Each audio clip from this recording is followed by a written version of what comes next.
Hello guys, it's my mini vlog 5. இந்த சேனலில் post பண்ணி ரொம்ப நாள் ஆச்சு. ஆக்சுவலி நான் ஒரு குக்கிங் சேனல் மெயின்டைன் பண்ணிட்டு இருக்கேன். அதுக்கு போஸ்ட் போடுறதுக்கு எனக்கு டைம் ஆயிடுது. ரொம்ப நாள் ஆச்சுன்னு சொல்லிட்டு இன்னைக்கு தான் vlog எடுத்தேன். ஆக்சுவலி நான் வீடியோஸ்லாம் எடுத்து வச்சிருவேன். எனக்கு எடிட் பண்ணுறதுக்கு டைம் இருக்காது. ஸோ இன்னைக்கு தான் எடிட் பண்ணுறதுக்கு டைம் இருந்துச்சு. மார்னிங் எப்பவும் போல் தோசை ஊற்றி சாப்பிட்டு பிரேக்ஃபாஸ்ட் முடிச்சாச்சு.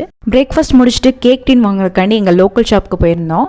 அங்கே ஆனால் கேக் டீன் இல்லை. ஸோ அப்படியே ரிட்டர்ன் வந்துட்டோம். ஆன்லைனில் ஆர்டர் பண்ணிக்கலான்னு. என்னோட குக்கிங் சேனலோட லிங்க் வந்து டிஸ்கிரிப்ஷனில் கொடுக்குறேன். பிடிச்சா சப்ஸ்கிரைப் பண்ணிக்கோங்க. அதுக்கப்புறம் கேக் செய்யலான்னு சொல்லிட்டு ஓரியோ பிஸ்கெட்டை நல்லா க்ரஷ் பண்ணிட்டு க்ரீம் தனியாக எடுத்து வச்சுட்டு பிஸ்கெட்டை நல்லா மிக்சியில் போட்டு அரைச்சி எடுத்துட்டேன். அதுக்கப்புறம் கொஞ்சமாக பேக்கிங் பவுடர் நம்ம செப்பரேட் பண்ண க்ரீம் மில்கெல்லாம் ஆட் பண்ணிட்டு நல்லா பேட்டர் ரெடி பண்ணிட்டேன். நாங்கள் ஒரு பழைய ஒரு அலுமினியம் டின் வச்சிருந்தோம். அது கேக் டின்னே கிடையாது. அந்த டின்ல நல்லா அந்த பேட்டரை ஊற்றி குக்கரில் வச்சுட்டேன். இது பேக் ஆகிறதுக்கு 40 to 45 மினிட்ஸ் ஆகும். அந்த டைமில் நான் லஞ்ச் சாப்பிட்டு முடிச்சிட்டேன். நான் நினச்சதை விடவே ரொம்ப டேஸ்ட்டாக சாஃப்டாகவும் இருந்துச்சு கேக்கு, பேக்கரியில் மாதிரியே. லாஸ்ட்டாக எல்லாத்தையுமே க்ளீன் பண்ணி முடிச்சாச்சு. That's for the mini vlog.